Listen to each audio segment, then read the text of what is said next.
दोस्तों आज के समय पूरी दुनिया में बिजली का कितना महत्व है ये तो आप सभी को पता ही होगा। बिना बिजली के टीवी, फ्रिज, लाइट, पंखा जैसे और भी कई चीजें किसी भी काम की नहीं। हालांकि बिजली के बिना तो कोई कंपनियां भी नहीं चलेगी। लेकिन दोस्तों क्या आपने कभी सोचा है कि आखिर बिजली की खोज कैसे हुई? तो चलिए जानते हैं। दोस्तों कई लोगों का ये मानना है कि बिजली का आविष्कार हुआ था, लेकिन बिजली का आविष्कार नहीं हुआ था, इसकी खोज की गई थी। और इसकी खोज किसी एक समय पर किसी एक व्यक्ति द्वारा नहीं किया गया था, बल्कि समय के साथ साथ इसमें कई वैज्ञानिकों ने सुधार किए। सबसे पहले 600 बीसी के महान वैज्ञानिक थेल्स ने यह पता लगाया कि कांच को रेशम से रगड़ने के बाद उसमें एक ऐसी पावर आ जाती है जो कि अपने से हल्की चीजों को अपने तरफ आकर्षित करती है। इसके बाद से 1600 ईस्वी के एक महान वैज्ञानिक विलियम गिलबर्ट ने इलेक्ट्रिक वॉट का यूज किया।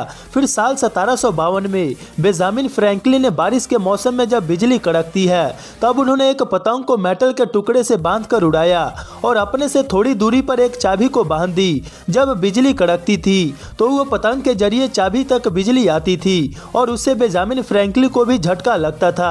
इससे उन्होंने ये साबित कर दिया कि बारिश के समय जो बिजली कड़कती है और इलेक्ट्रिक में जो चिंगारी निकलती है वो दोनों बिजली एक ही होती है। आगे चल के 1800 ईस्वी में अलेक्जेंड्रो वोल्टा ने ये खोज किया कि केमिकल रिएक्शन से भी बिजली बनाया जा सकता है। और आगे चल के वोल्टा ने इलेक्ट्रिक सेल का आविष्कार किया, जिसके बाद से बिजली बनाने की समस्या दूर हो गई। जिसके बाद से बहुत बड़े पैमाने पर डीसी करंट का प्रोडक्शन होने लगा।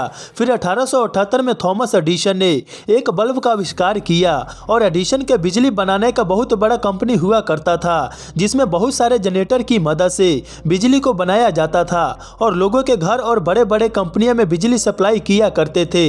दोस्तों अभी तक तो हमने देखा कि डीसी करंट का खोज कैसे हुआ, अब जानेंगे कि एसी करंट का आविष्कार कैसे हुआ।